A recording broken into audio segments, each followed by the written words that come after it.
QR code menus are like the stupidest application of technology I have ever seen. But yeah, it's like the bar one worked. It said all the drinks I could order up. But it says starters, menu item, $0, description.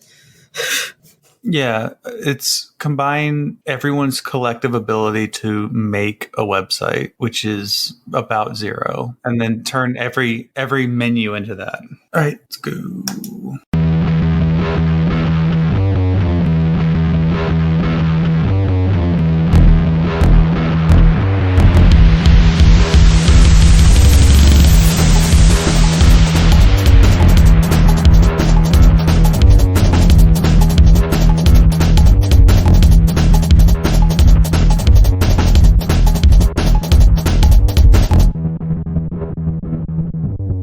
I'm Justin. I'm Skullcom Librarian. My pronouns are he, him. I'm Sadie. I work IT at a public library, and my pronouns are they, them. I'm Jay. I'm a music library director who couldn't hear when Justin played the theme music.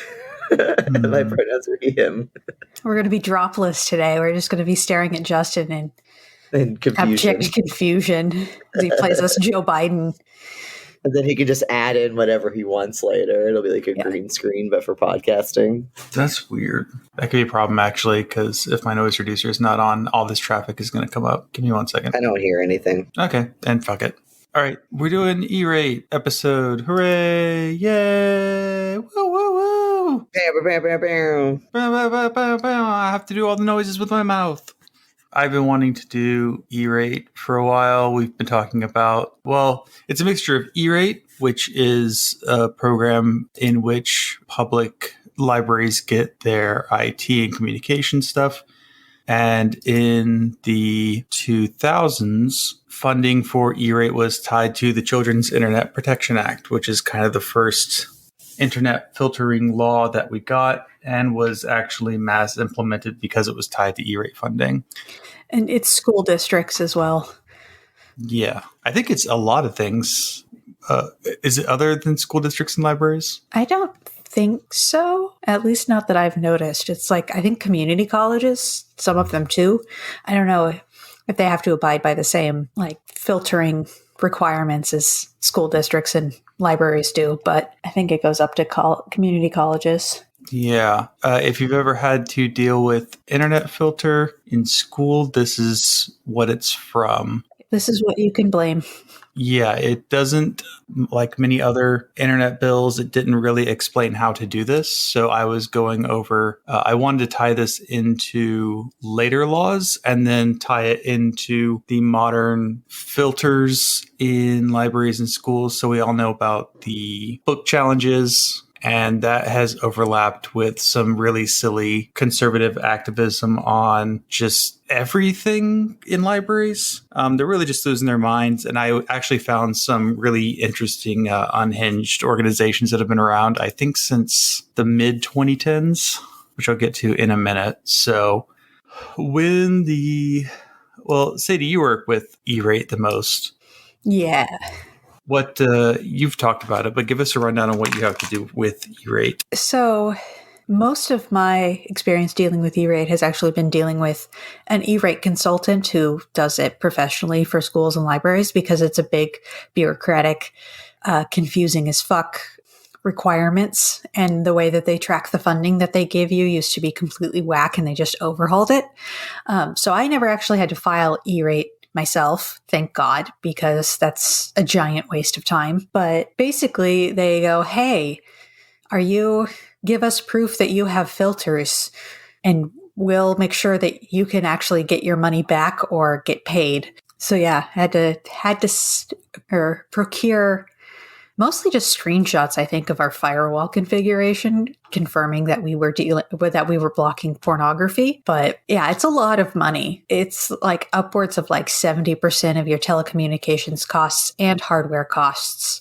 So it's not just the internet, but also the equipment that you use to keep the internet. So it's a pretty big deal. When you have to get the firewall configured, is that a filter software that you've applied to the network, or are you doing any of the filtering manually through like DNS configurations?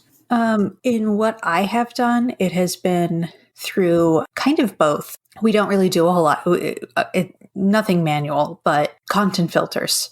So most, I think, firewalls or a lot of security systems too also have content filtering built into them. And they have content categories, which then you can choose whether or not to allow those categories. And normally like pornography is one of them, which the whole concept of the content categories is interesting. And I have it later in the notes. But yeah, there are firewall. You can set it up on the firewall. You can pay to have like a proxy system set up.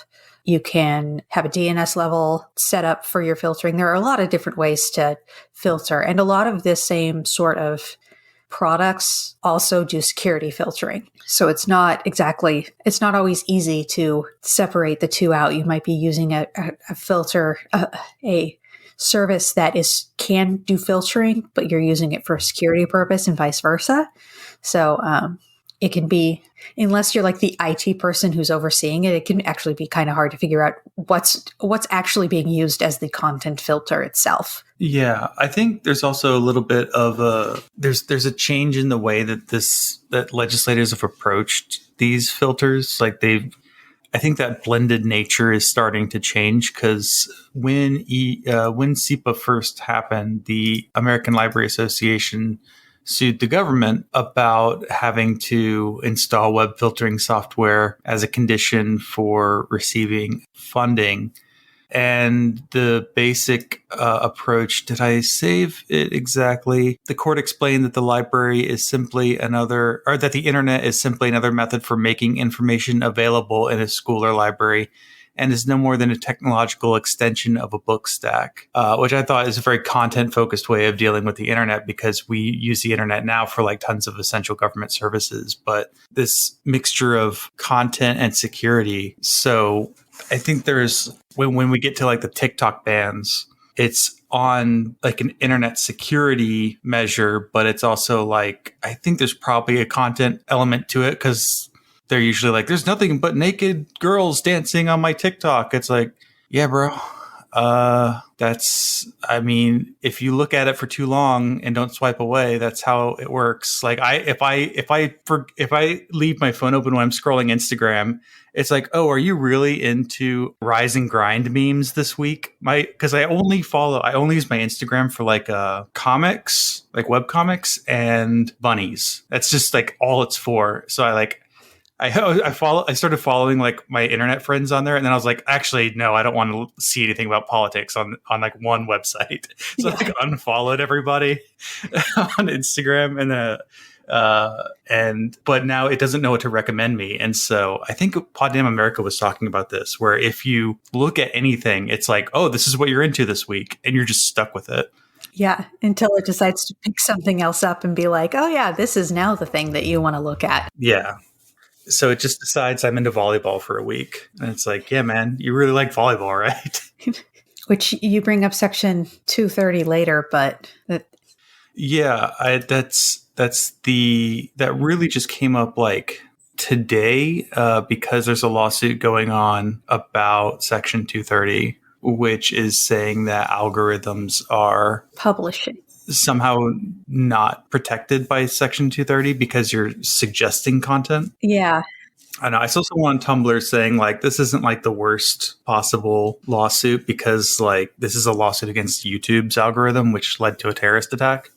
But yeah, section 230 has been like a political target, especially since like Trump was obsessed with it. So that's kind of what's got me thinking and finally like, sitting down and getting this episode going, because it's such a weird political moment for like what Republicans are mad about with the internet. Yeah.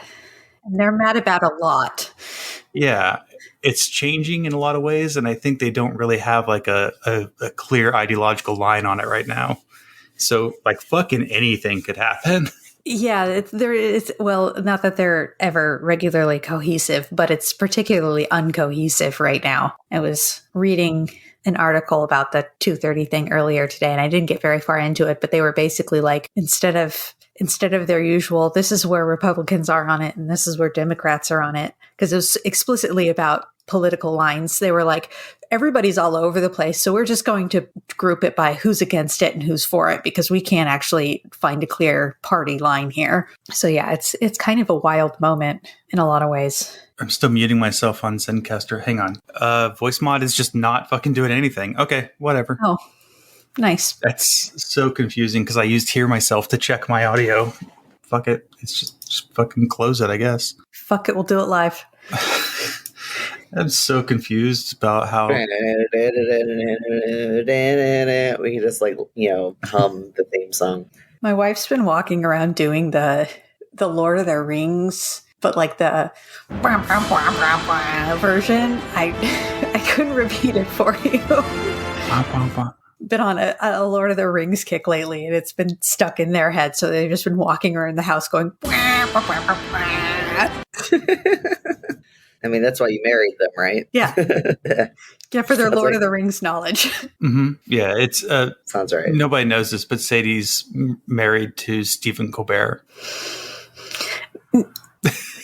No. Who's secretly a wife. Secretly a wife. And one of the most knowledgeable people about Lord of the Rings in the entire world. Mm-hmm. Yeah. Not quite on that level, but... No, we're not related. Just so everyone's clear on that. Yeah, I saw something that they want to do Lord of the Rings similar to like Marvel movies shit. And I'm like, or similar to Star Wars, basically, like they want to pollute the ecosystem. I'm like, I think you took too long to get in on this. I don't know if that's going to work. Well, Star Wars has been polluted the whole last time because it's had books and all sorts of other... Yeah, but only nerds read those. Yeah, okay, yeah. I have a nerd friend who wrote one, which is really fucking cool, but... Yeah. Only nerds care about that shit. It wasn't like a cultural thing. That's true. I really only read one of those extended universe books. I read the Darth Bane one, which is actually pretty cool. Yeah. I wish they would play around with like the stuff they've already got, but they're, I don't know, movies. I wish people would come up with new things. Yeah. Disney. I bought a PlayStation. I finally broke. And so now I'm playing all the games that have been exclusives for PlayStation for a while. And I want to talk about them now. These games that came out 5 years ago. And I need it now. I'm so jealous. So I've just been playing Ghost of Tsushima for like 6 days straight or whatever, or whenever I bought it. But I've been talking to Leon from Left Page Media about, what is it? No, wait, did I get their fucking... Here Be Media and The Left Page. The Left Page. Got it. Yeah, one's a book one and one's a not book one. I search for whichever one I can remember when I need to look up their Twitter for something. But yeah, we've just been talking about like, how do you feel about the storytelling in this game? Because it's basically you're a Japanese samurai fighting off Mongol invaders. It's like, how did they handle that? It's very cinematic. It's very like based on Japanese cinema kind of stuff. I watched a Japanese movie this morning. Nice. Well, that's because you watch Seven Samurai every day. Obviously, they just like jerk off to Toshiro Mifune. Yeah. Wake up in the morning and it automatically starts playing. Yeah. Mm-hmm. That's what my alarm is. Obviously. And if you were gay enough, it would be your alarm too. Sorry, Justin. Yeah. Well, challenge. Gauntlet thrown down. Get on my level, bitches. Exactly. The CIPA filters, which is the Child's Internet Protection Act, that all went into effect in 2002 to 2004. That was kind of an implementation. Interestingly, when the ALA sued them, they said that CIPA only required libraries to install filters, but not to require all patrons to use them. So this was weird because a lot of the news stories about it are really old. And like there's kind of like not been a whole lot of pushback on CIPA since it passed. Until like the 2010s when ACLU did the Don't Filter Me campaign, which was basically not to get rid of the filters, but to force them to be better about not filtering queer content. Yeah. Which is good because like, yeah, that's a pragmatic thing to do because like you probably weren't going to get CIPA overturned. But it's just very confusing because with CIPA, the argument of the court was, well, you have to install it, but you don't have to force every adult to use it. They can just request to turn them off. I feel like that is not how that got implemented, but no one's really written about implementation of CIPA. So it's kind of hard to tell how that works these days. So Yeah, I don't know how often academic libraries use this sort of software, but like the session management software where like you sit down at a computer and put in your library card number kind of shit. A lot of them I think the reason a lot of it hasn't been like talked about or anything is because a lot of library vendors just took this information and integrated it into their products, and that's just been what's available. So I know at least two, including Envisionware, which is a really, really big one. You could basically set up a filter. So if somebody logs in, it pulls, info from your ILS via API, checks whether or not the patron is under a certain age, gives them filtered or unfiltered access. Or like, at least in my old library, I'm not sure if this is the way it's set up at my current library. If, patron sits down and logs in and they can choose whether or not they have filtered or unfiltered. Like there's buttons that they have to pick one of the two before they'll actually drop down to the desktop and get the internet. So I wonder how much of that, I wonder kind of which came first. Was it CIPA happened? So these library vendors were like, okay, I'll integrate that into my belief system. Or if, this was already existing features and technology. And when CIPA happened, they were just like, oh, look, you don't have to worry about this. We can, this can be easily configured for you. So it didn't get any sort of pushback that way. Yeah, there definitely were internet filters, but I don't remember running into them much before 2000. I don't really remember running into them until I went to like community college. So I don't know. I imagine it's all just built into the vendors because of this. But I remember like internet filtering was kind of a program that just ran on boot up for a lot of computers. It wasn't session management at the time. But yeah, that's interesting. I didn't think about session management pulling your age from, you could totally do that. Mm-hmm. Yeah, it's super easy in a lot of these software. So when they say that like not to require all patrons to use them, like it can be pretty streamlined for whether or not they want filtered internet. One of my old libraries, you had to go up to the desk and ask for a special code to get unfiltered internet, which of course never happened. So it was basically everything was filtered anyways.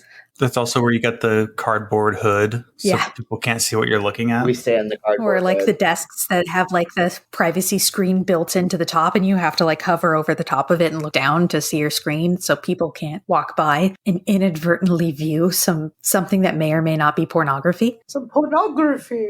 But yet, I know that there are public libraries who, when this happened, just went, okay, fuck E-rate money then. So I know that there are public library systems which basically forego the E-rate money so they don't have to worry about filtering. I haven't worked at one of those. I would love to talk to somebody who did about how that has affected their sort of library environment, but it's coercive, but it's not unconquerable. I think a lot of the larger library systems that have decent budgets have basically gone, what we would get out of E-rate doesn't count enough for us to not do this, kind of thing. So I started looking into FOSTA SESTA, which was the first kind of modification of Section 230 in the Communications Decency Act to exclude enforcement of federal or state trafficking laws from immunity. So basically, if anyone does any sex trafficking on your website, then you can be held liable, which is why a whole lot of stuff shut down. It's why Tumblr banned porn. It's why Backpage went away. It's why Craigslist classifieds went away.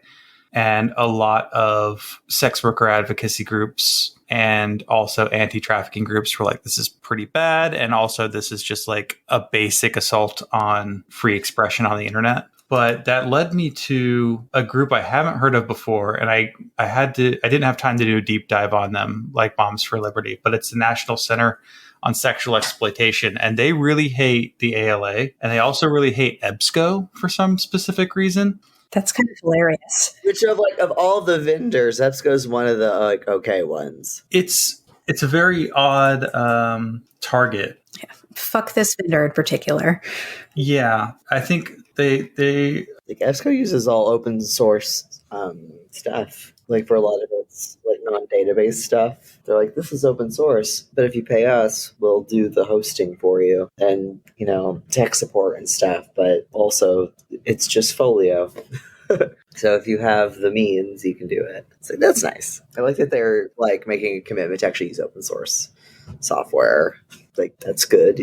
So this website, I didn't save all the links because it was something I just ran across today. Because I couldn't go down the rabbit hole. I didn't have time to figure out are these all Florida Republicans again? But this was a group that was very active around FOSTA SESTA. And it kind of seems like they haven't really been doing a whole lot recently, but they did bring up Are these the people who called the ALA pornographers? Probably. Yeah. They're very porno focused. Yeah, it's probably them then. Are they Mormon?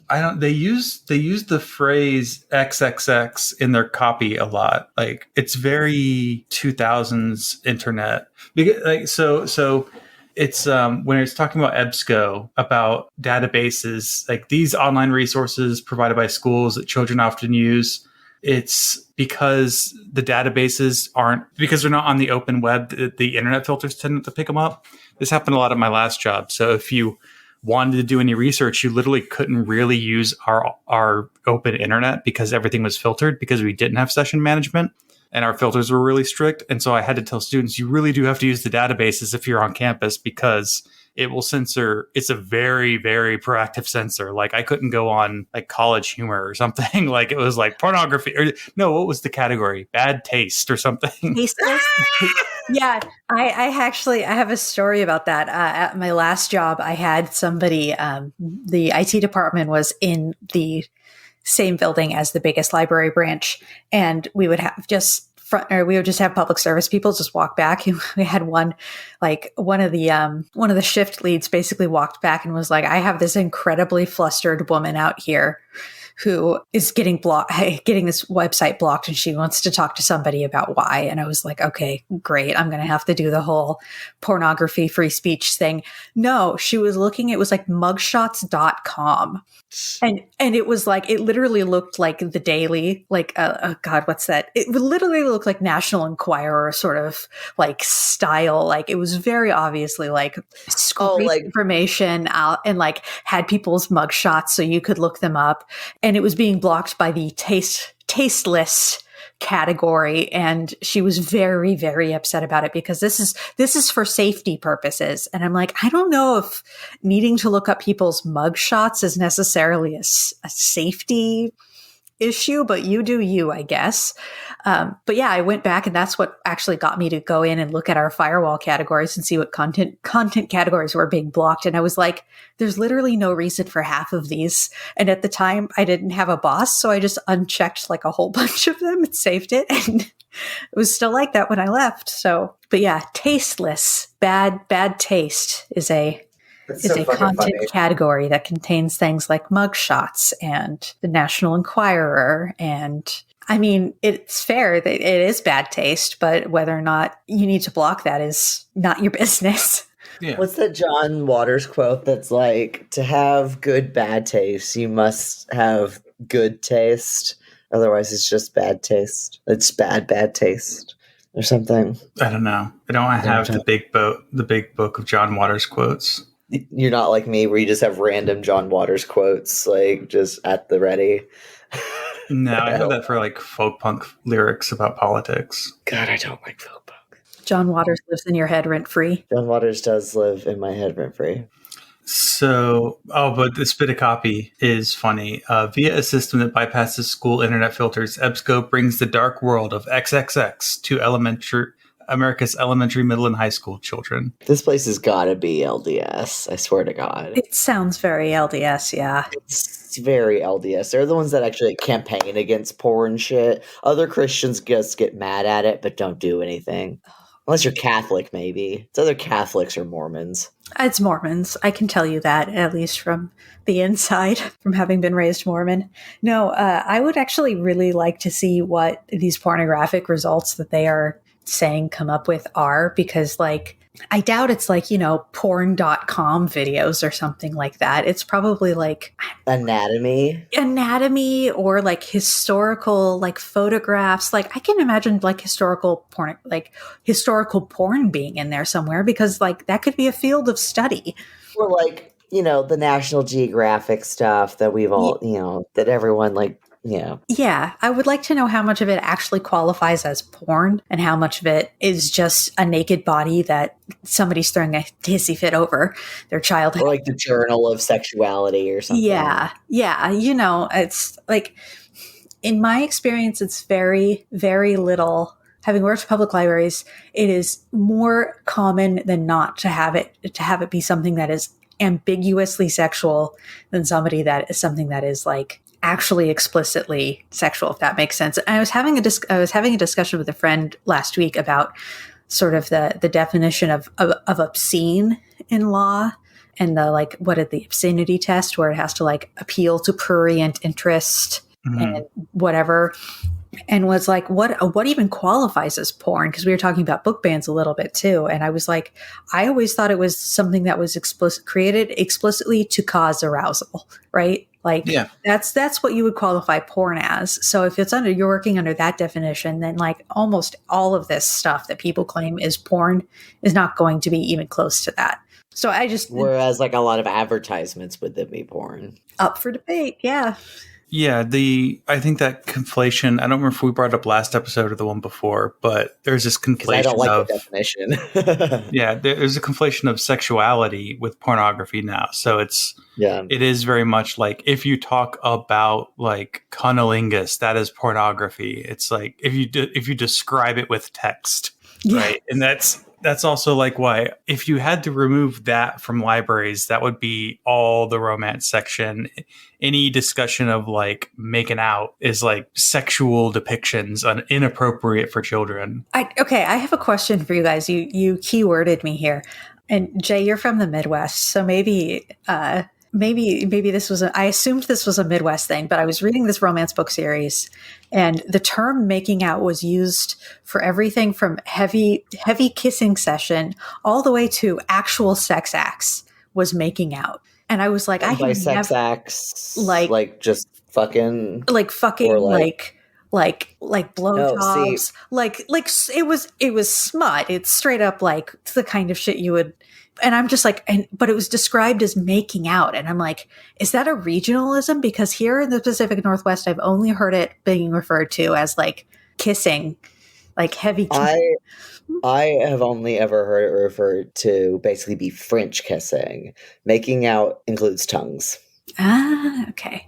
Okay, so it's not necessarily a Midwest thing. I just assumed it was a Midwest thing because I think it was set in St. Louis. So where I am now, or where you are right now. Whereas St. Louis has its own fucking weird shit. Okay. So it could be just a St. Louis thing. Okay. Let me just completely derail this with a regional question, but yeah. Yeah. The only thing I can assume is it was making out during sex, you would call. Yeah. But that's the context was clearly it was making out, referring to the sex act that was happening itself. I don't remember explicitly what the sex act I think maybe was. the person who wrote that hasn't had sex. Yeah. She writes a lot of romance novels with somebody. It doesn't mean anything. It doesn't mean anything. Yeah. There's a lot of there's a bunch of baseball lads. I actually wouldn't be surprised if Chuck Tingle was asexual and just thought that sex was kind of hilarious. I've never actually read any Chuck Tingle, but it seems like it would be the thing. It's very cookie cutter, and then you just make weird characters. It's fine. Yeah, if I was writing porn, it would just be because I thought it was funny, not because I would describe anything that actually aroused me. I would be like honking on that bobo equal dick. I'm good at writing porn. Incredible. See, I'm very upset because there's a bunch of pictures of baseball uniformed men in this hotel room, but it's not any modern baseball uniforms, which are God's gift to homosexuals because they make the ass look so good. These are all old. I'm upset about it. St. Louis, get your act together. You mean you don't have pornography on your walls? I don't have pornography in my hotel room. What am I supposed to do with my night?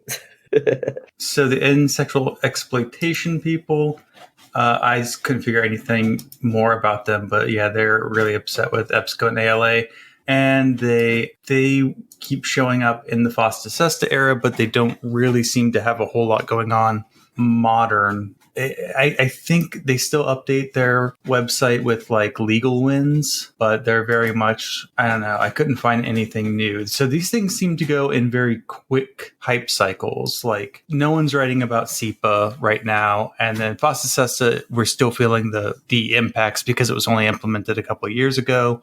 So there's still like, these new changes to Section 230. And I think this current lawsuit about Section 230 and any upcoming legislation is also just going to be completely unpredictable. But I did want to bring up kind of current politics, which is the overlap of these two things, which is the filtering out queer content, which is like by definition of being about gender, which is a word that's like going to lose its meaning thanks to conservatives, which is going to be pretty sweet, actually. They're doing our work. Or they're doing our job for us. Yeah. Gender? What is this? Soviet Russia? It's gonna be like woke. It just won't mean anything. Everyone will get sick of saying it. These are the same idiots who think that having pronouns is like a conspiracy theory. Like, no, you idiot. It's literally part of every single fucking language. Anyway. Blue hair and pronouns. You have blue hair and pronouns. I'm going to get a coffee mug. It says, "Don't talk to me about gender." Don't talk to me until I've had my gender. Yeah. If you find that mug, let me know because I want to trade that out for my work mug. I really want to get those "Don't talk to me until I've had my son" mugs, and it's Saturn devouring his son.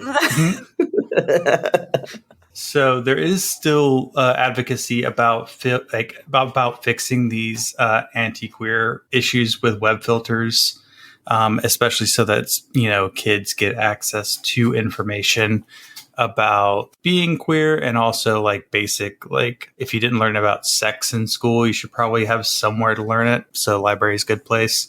But book reports and hand jobs, they go hand in hand. But there's kind of changes in the general internet, and a lot of them are happening in the innovative state of Louisiana. So there was a really fun story that I found, which I'm pretty sure is illegal. But you've got like these TikTok bans in states because people, and so what this Louisiana councilman did is he hired private investigator firm to circumvent the library's filters. And so what they did was they went on the library's website, or library's computers, and then went on TikTok to circumvent porn bans. Also Reddit and DuckDuckGo. So basically stuff that I did in middle school. Yep. Is like, how do you get around the filter? Yeah, Google Images.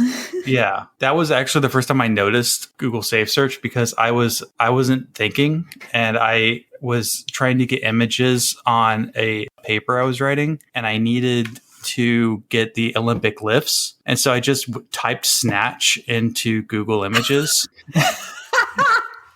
But luckily I was on the library's website. So it bugged out Google Images. Like it didn't give me anything related to anything except one thing that the Google Safe Search didn't catch, which was like a hentai of like a mechanical pussy. And I was like, oh, right. Clean and jerk. This word has multiple meanings. Dynamic tension. Must be hard work. Well, because I'm not the construction worker in the 40s. I don't say the word snatch. It's hilarious. Snatch tuts. And like the funny thing is like any sort of service that then feeds you content as its service, including like Google image search, TikToks, anything like that. This has always been a thing because filters can't do shit about that. Like, I think the whole push for like safe search and stuff came out of this because I remember back in the day when you would accidentally type something like snatch in and you couldn't filter it back out again with safe search because it didn't fucking exist, right? So there were people and like this person's looking at porn and it's like they have a Google image search open or like, I remember that shit happening in the public library in the late, 2000s, 2010s when I was doing public service. It happened all the fucking time. And like, quote, safe search, even though I don't like that terminology, is really useful because sometimes it's like it might be similar terms and it's useful to filter stuff out. And Boolean can only do so much. Yeah. Mm-hmm. Boolean can only take you so far, unfortunately. Yeah. If there was Boolean porn, that'd be fun. But anyway, the Louisiana councilman like told everyone that he hired public investigators to like do this. And what they said was, he said they like hacked it. And like, if that's true, then that is actually like a felony. I'm pretty sure. Yeah. No one brought this up, but like, You can't do crime. if you actually did hack the library's system, that would be like illegal entry into a computer system, which is like a old school crime that they always tack on. But anyway, I think they just went on TikTok on the library's website and they're like, there's a dick, found it. So Found the dick, found the internet's dick. Wait, you can get naked on TikTok? you can get naked on anything. It's just a matter of whether or not they catch you naked on it. Yeah, I was on the podcast account, and one of the people we follow just reblogged straight up porn. I was like, huh, that's porn, huh? Weird. It was like a 4-second gif of someone just like having sex. I was like, huh, they just left that up? You don't take it down. It was someone advertising their OnlyFans or something. Well, isn't that funny too? Because some of the TikTok filtering that people are like using, like unalive and shit, like it's not actually being blocked at all. I haven't verified that. I just heard that on Tumblr. So take that with whatever grain of salt. But like, people are self-censoring things that aren't being censored. And then if you put porn on there, it's not getting caught. So It's fuck your moderation. It doesn't always take stuff down. Like, basically, it almost immediately makes it impossible to view algorithmically if you mention sex at all. But if you just show it, but also if you just like, I'm sure there's tons of porn, but it just, filters can't keep up because It's like shadow banning. Basically, you'll just no one will view your video if it gets flagged, but it might not get taken down immediately. But this article that you shared about the PI going through the internet, like hacking the library internet, it cracks me up so much. And like, particularly this, I think it was, I forget if this is the library director anyway, being like, the investigator found a backdoor to break through the library's firewall and viewed inappropriate content, which if he did find a way to break through the firewall, then that's probably a felony. Yeah, exactly. Or it could just be the filter's not perfect, so therefore it can't catch everything. And I think that might actually be in CIPA somewhere, that it's like a good faith effort thing. Yeah. Like, I don't think that they expected libraries to actually be able to block every single piece of porn that has ever passed over an Ethernet cable. But then they go on to say these actions are a willful violation of Library Board of Control policies concerning internet usage via library computers. And it's like, do these people just not understand the concept of having a policy for something? And like, there being consequences for breaking a policy, but not necessarily for the immediate, we have policies for this, you fucking idiots. Like, you do something wrong on our computers, we're going to kick you off of our computers so you can't use them.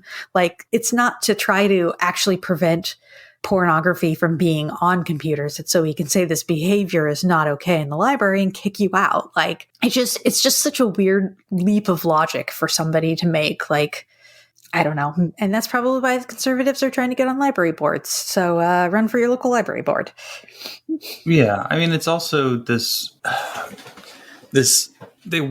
it's kind of the only thing that would make them happy would be shutting off the internet at the library, basically, because they're not worried about like policies where you have like a consequence. Because again, like a lot of this stuff that they're like, like sex trafficking is already illegal. Like it's kind of like child porn already illegal. If you see somebody watching that on a library computer, call the fucking cops. It's happened before. Like, you're not the first. Anyways, it is kind of not the saying same. You should call your cops to your public library. The conflation of things that aren't illegal, like a child sees porn, happens in the woods too. Like, who amongst us hasn't woken up accidentally at like 3 a.m. while like watching a movie with your parents who also fell asleep, and then like porn, like Skinamax was on because like the TV channel just like kept going after the movie you watched was over, and so you woke up and then like porn was on the TV even though no one put it on. That sounds like a very unique experience, Jay. That happened to me before. I'd like fall asleep watching TV as a kid. If you had satellite, softcore porn would just come on eventually. Oh, I didn't, but my neighbor did, and we would just be like, "You want to watch two people who are naked but only filmed from like the shoulders up make out?" Softcore porn is such a funny genre of porn. Yeah, like Showtime and HBO and stuff would show softcore, like softcore. Yeah, it's very fun to watch because it's filmed like porn. So like the boom mics are always falling into the shot, and like the stories never make any sense. But you also there's like not really any sex. You don't see any penetration. Yeah, so me and my friends would watch it and just be like boom mic, boom mic. So I remember one that was just very much like the mummy's curse. Hell yeah. Take a shot every time you see a boom mic. Yeah. Oh, you'd be wasted. But yeah, it was just it's very funny genre. There are titties in softcore. But yeah, also like I feel like at Comedy Central after like 1 a.m. it would just be Girls Gone Wild ads every 10 minutes. Yeah. Which were, they were digitized boobies, but there's a lot of them. Yeah. So if I just noticed in that article later that the guy went on having fun. The guy went on Twitter to say like it's fake news to suggest he used hacking, but I think like in the transcript of the meeting they said they hacked it because he wanted to sound cool. I'm a hacker. It's a Unix system. I know this. Yeah. Realize, oopsie. Maybe don't. The federal government will hire hackers to do their hacking for them legally. Yeah. To test shit. Not your buddy who runs a PI. Right.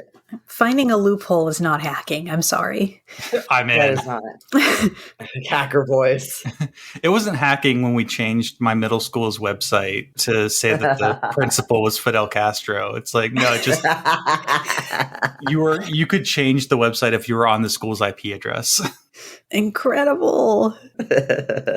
Go Cyclones. No, and like part of this whole episode just got me thinking earlier because like with the content categories, they used to be really, really, really bad. And like in the article that you have about like anti-LGBTQ web filters and that kind of thing, it used to be really, really terrible. Like you couldn't go to like the article talks about how like couldn't go to like the Trevor Project or, these like mental health resources that talked about gender and sexuality. Scarlatine's a big one, right? Scarletine, that kind of thing, like being blocked and used to be really, really terrible. But at least the products I have seen that have content category filtering, which is probably what almost everybody's using because the internet is huge and it's impossible to keep up with that shit manually, right?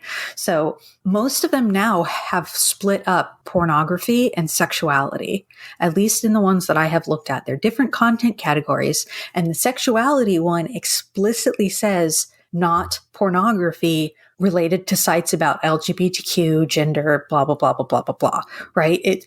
I think a lot of the companies that are building these lists have picked up on that split.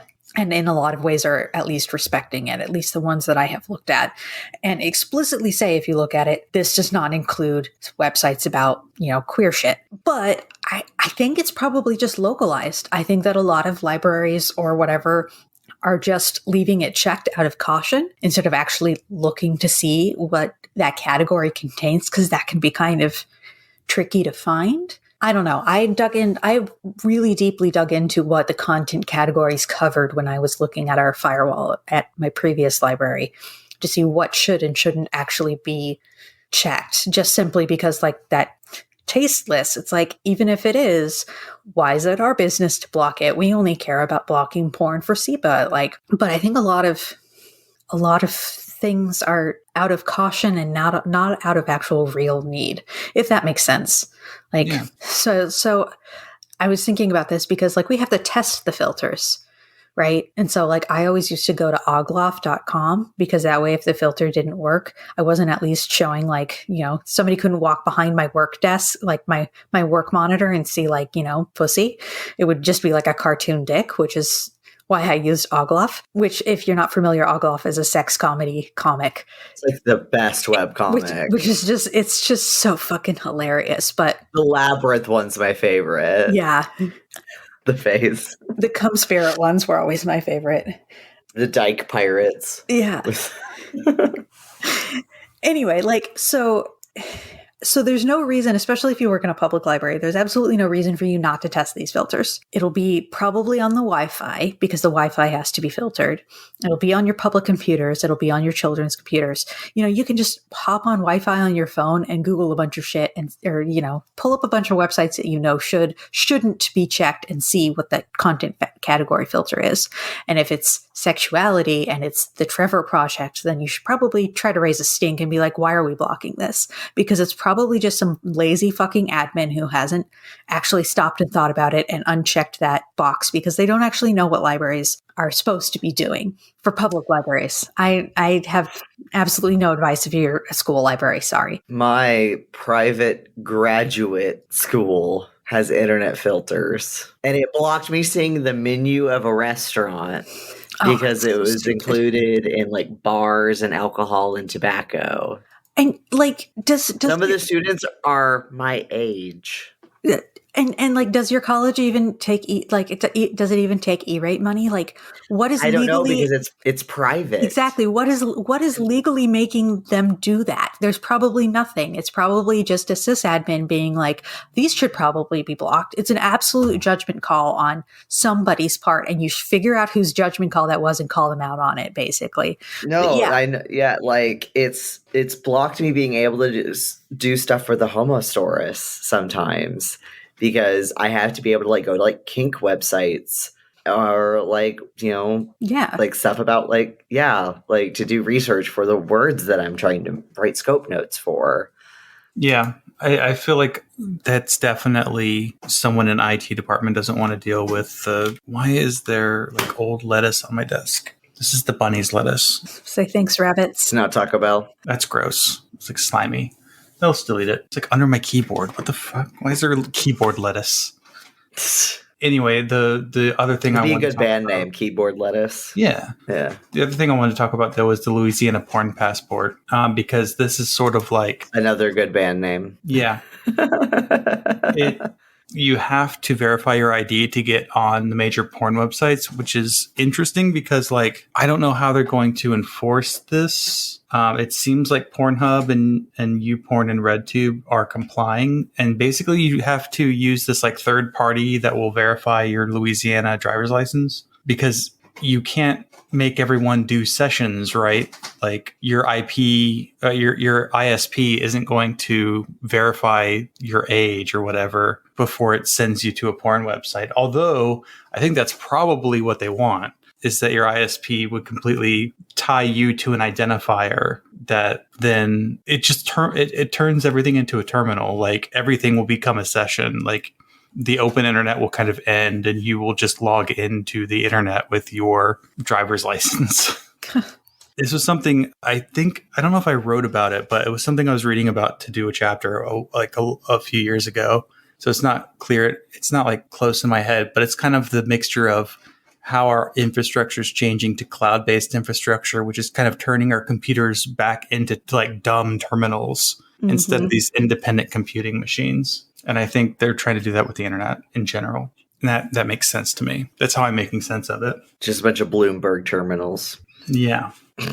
I mean, libraries are kind of like having the same problem with not single sign-on, but with like tracking your sessions to make it easier for people to use library resources, make our work more visible, but it also like tracks, it does have to give you an identifier, even if it's not tracked to you, but anything that can be de-identified can be re-identified with enough contextual information, which was something I had to explain to my colleagues at work because we were talking about data cartels. And I had to say, like, no, when you go into a database, it gives you a session token. And with enough aggregate information, that can be de-identified by the vendor. I know, it's trends. They're not good.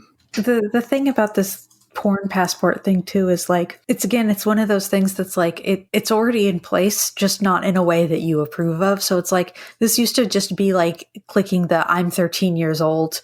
I'm at least 13 years old to use this website button before you could like go to certain websites. It's like it's already there implicit in like the terms of service and shit. Also, like, let teenagers watch porn. Also, yeah. It's fine. Yeah. Like, I wouldn't have gotten to like figure out that I was gay in the first way the first time. without being able to watch porn and be like, oh, okay, you know? Yeah, it is silly. The idea that like you're not sexual until you're 18 is just like an insane perspective. Yeah, like there's like, I mean, and don't let the conservatives know this, there is sex in young adult novels. Yeah. Yeah, no, that's the It's problem. fine. Yeah. That's the porn that's in schools right now. The good heterosexual sex is in there even, I promise. Yep. That's most of what's in there is heterosexual sex. But like they should. Like there should be sex in like stuff for teens. Because guess what? Teenagers have sex. Yeah. It's again, it's just that conservative thing of like, it's not actually about what's actually happening. It's about control over what they think is happening. It's like, I don't know if this happened to either of you, but like when you were in like, so when did either of you have to do like sex ed for like the first time? I think Washington, it's like 3rd, 9th, and 12th grade. I feel like it was every 3 years. Maybe 4th grade or 2nd grade. I remember which school I was at, and I went to a different school in 3rd grade. So it was 2nd or 4th. Oh, mine was like 7th or 8th grade, depending on like what year it was. But I remember in my sex ed class, and they split it off by gender. And so in the girls, when I was a girl child back when, it was abstinence only sex ed. Like we learned what like a dick and balls was and what a clitoris and all that was. But then we were told, you know, don't shave your legs when you go on a date so that you don't fuck someone. And we were all 7th and 8th grade. And there was a pregnant girl in the class, you know? Dude, it was like 7th or 8th grade. Just right? a comedy sketch like, oh, now you tell me. Oh, that's what happened. It's like a good like kids in the hall skit, right? Yeah. No, when I was in 12th grade, actually, I think that might have been an anatomy class. I don't know. In one of my classes, I think it was an anatomy class. We actually had a unit on STIs and including pictures. So they just like showed us Oh, pictures. gnarly. Yeah, it was Of, like, pretty gonorrhea. gnarly. Yeah. Yeah. Yeah, it was definitely like a gross you out thing. Because when I took my health class that was taught by the wrestling coach, I think they would bring in like someone to show us the gross stuff. He was funny. I remember the lady who came in to give us a special talk or something. She said, "Oh, you know, there's lots of myths out there, and you have to be careful about what you believe your friends telling you." Because there was a story of one boy who didn't know how condoms worked, and his friend told him that he had to poke a hole in the end of the condoms, otherwise the pressure would make his balls explode. Oh, God. And our coach went, "Oh, if you told me that, I'd have poked 3 or 4 holes in it." Jesus Christ. I always remember that because she was not amused by his joke. I thought it was funny. She was trying to set a tone. He shot it down immediately. He just thought that was really funny, but it was. It is funny. It's a funny story. Yeah, they didn't separate us by gender in middle school. It was only in elementary school. Basically, I think it was to teach girls about their periods. I think that was really the only reason they ever split us up. Same here. Because, like, God forbid a man ever have to think about, you know, menstruation. Yeah. Otherwise, he might be embarrassed buying tampons. Yeah. But yeah, once it was... My dad is a Chad and would buy me tampons when I was a child. Once it was middle school, it was just the kind of, I think we had the same one several times where they would just like do the stretchy thing on the condom. Like, you know, I can fit my arm in a condom. Here's a female condom. You'll never see it again for the rest of your life. I don't even know where you can buy female condoms. You gotta get them from like an online vendor. Specialty stores. Because I know you can get dental dams. Well, yeah, but those are different. Yeah, those are different. But a diaphragm. Some people do use those, but they're bringing it back a little bit. And that there's this thing that you can buy because I've used them before. Is where instead of like, you know, the concept like a menstrual cup, yeah, that they're like big. Now they make them. You can buy them where it's like, you know, like a ring. Yeah, that's kind of almost got like cling film in it. Oh yeah, so that it's like for your period and it just pops right up over your cervix so that you can fuck. Yeah. But also it's just like, just put a towel down. For the love of God. Just put it. I mean, I've worn them because I just like didn't want to. You know, it was when like I like was bad at being consistent with my tea, and then my period came back for a little bit, and I was like, ah! And then I put that thing in because I didn't want to deal with it or look at it. It worked. It worked. Ringing endorsement. Yeah. Or using them to get pregnant. I've heard. Yeah. The blank stares of 3 people who are not trying to get anyone pregnant. No. The diaphragms? The menstrual cups. Yeah. Keep those swimmers in. Oh. I haven't looked up the specifics on how people are doing it, but I just know it's a thing. That's my assumption, but Have never tried to get anyone pregnant on purpose. yeah. Seems like a hassle. I almost made a very crude joke, but I'm not going to because I am a good Christian boy. Mm-hmm. But yeah, this is just how I've been trying to think about the E-rate and the modern censorship, and I wanted to finally do an E-rate episode. Yeah, I'm really mad about the filtering because it's not just library internet filtering. It's just like all of the internet at where I work. Yep. Yeah. And I think there's already like precedent in like UK laws because I feel like their porn laws on the internet are really strict, but I don't really hear about it as much anymore. But it kind of, they already have, I think, like this passport system. I think you pretty much do have to actually verify your age to use porn in the UK. I can't remember. I'm going to have to double check that. I think I had watched porn in the UK when I was there. I know they have some kind of more strict. I lived there for like 6 weeks in 2013. It might be newer than that. Is it? Okay. Because the last time I was in the UK was 2019, but I was not doing any jerking off because I was traveling with a friend. Not in a sexual way, but just I'm not going to jerk off while traveling with my friend.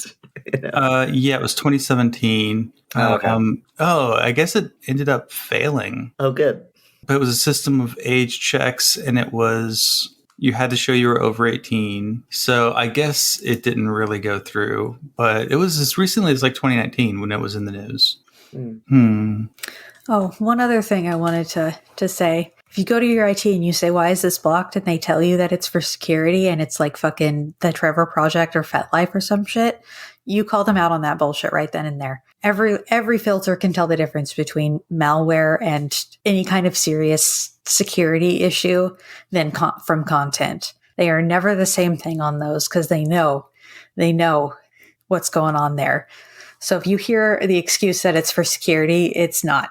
Don't let them get away with it. All I want in life right now is French fries. Yeah. No, I just am looking at the internet censorship in the UK. But yeah, it's all done at the ISP level. And that's what I think is probably going to be the next battleground here. But it looks like you basically just tell your ISP to opt you out of these filters. But it's kind of the same content categories: dating, drugs, alcohol, tobacco, file sharing, gambling, games, pornography, nudity, social networking, suicide, self-harm, weapons, violence, obscenity, criminal skills. Cool. Cyberbullying, hacking, web blocking, circumvention. Yep, which is just a VPN. Yeah. Oh, the on mine translators are translators and proxies or something. Oh yeah, proxies so it's like, are really. But that means I can't go on Google Translate. Yeah, no, it's really fucking stupid. And I'm like, I don't know why. But Sadie, go look in the list that you can look at or whatever and see. And what's the criminal skills? What websites are in there? Hold on, you can look at them. I'll see if I can find the one from my previous work because I had it bookmarked for a reason, and I'll throw it in the chat. Yeah, so we can all learn criminal skills. Criminal skills, or at least what they define as criminal skills anyways. Each of us has to pick a different one to learn. I want to learn lockpicking. Web filter categories. Justin, which one do you want to learn? I want to learn how to become the Joker. Okay, that's a good one. Do Joker shit. Sadie, what about you? Sadie, what kind of criminal skills do you want to learn? File sharing. No, I know how to do that already. Yeah. I'd take lockpicking. Yeah. I locked out of my house the other day and had to break in. It would have been nice if I didn't have to, if I hadn't have broken in, I would have had to pay $100 fee for somebody from the property management to come out and let me in, even though they didn't even know if they had a key to my front door. So back when I went to England in 2019 on a vacation, and I had someone come to feed my lizard. This was before I had Arthur. I just had Coop, and I'm an idiot who hasn't had 2 doors before. like who hasn't had like a garage to get to the car door and a front door. And guess who left the chain on his front door? Oh no. And so the person who I had coming to feed my animal was like, got an issue. And I like texted my landlord to see if maybe he had an extra garage door opener to open the garage so that then the person looking at for my lizard could like get into the door through there. And he was like, nope. I was like, great. And so she had to look up, how do you undo the chain? Because like she could unlock the door and open it couldn't. And then the chain. And so how do you take the chain out and stuff? So she had to like go in and actually like unscrew it. Like she had to break into my house. Like remove the chain. Don't drive by while you're doing that. Yeah, I had to like look it up like on her phone, I think, and like break into my house. And it made me realize how fucking easy that is. She just do it. Easy. That's why security doors are all like built into the frame of the door so that you can't unscrew the hinges. Yeah. And that's also why I can't get rid of the security doors in my house, because I would have to rip the door frame out. I don't want to do it, but they are annoying. Yeah, let's see here. I'm looking at this list now. And under adult and mature content, they've got abortion, advocacy organizations, which is interesting, alcohol, alternative beliefs, dating, gambling, lingerie and swimsuit, marijuana, nudity and risque, other adult materials, pornography, sex education, sports hunting and war games, tobacco and weapons sales. And when I first looked at the filter categories, let's see. Is there no criminal skills? I don't see a criminal skills. No. Bullying, lingerie and swimsuit, nudity and risque, pornography, and other adult materials were all checked. And I was like, literally the only one we need is pornography checked. The rest of it, we don't have a responsibility to do. I'm surprised anti-circumvention isn't in there. Oh, no, it is. That's just not under the adult mature gotcha. category. It's under... Because that's what I would do at my last job, is I would go to a proxy website and just put the URL in there. Mm-hmm. And then that would be how I would get to the website I wanted. But then eventually the anti-circumvention filter started catching some of those. Yeah. Anyway, that's all. We've already gone long enough. I want French fries. And I'm so mad that instead of a big bed, you're talking away from the mic. I don't care. I've got two big beds. I've got two smaller beds. And am I supposed to just jump back and forth between them?